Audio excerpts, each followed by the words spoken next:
大家好，我係第13屆原來我得㗎 CLC 我得你都得獎學金得獎者楊志雄。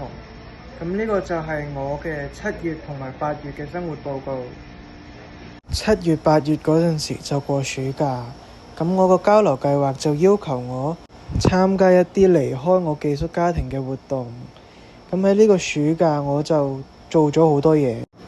先同大家講嘅就係我去咗另一個小鎮同另一個寄宿家庭暫住1個禮拜。係因為參加交流計劃嘅活動嗰陣時，為咗讓我啲活動可以順利進行，所以認識嘅。我同佢哋住嗰陣時，我就有同佢哋嘅細女玩，同埋幫佢哋搞一啲攤位。佢哋嘅攤位就係負責賣一啲 3D 印製出嚟嘅產品，咁我就幫佢哋去賣啲產品。呢個經歷俾咗一個待人接物嘅機會，我去主動啲去幫人哋去揾嘢嚟做。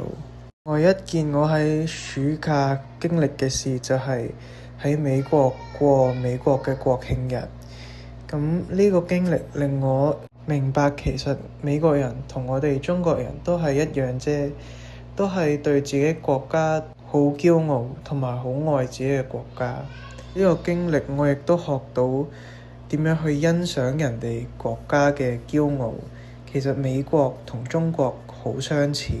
個喺我暑期參加嘅活動就係一個基督教嘅宿營。美國大部分人都係基督教，而呢個宿營就係一個機會俾我去學習佢哋嘅基督教嘅基督教嘅文化，就係要愛人哋，要愛自己，要善待人哋。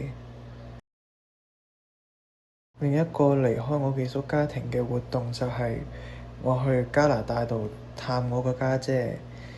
好感恩我都得教育基金俾我呢個機會，因為我已經好耐冇見過我家姐，我冇諗過我除咗可以經歷美國嘅文化之外，亦都可以去到加拿大體驗加拿大嘅文化，同我自己嘅屋企人重聚。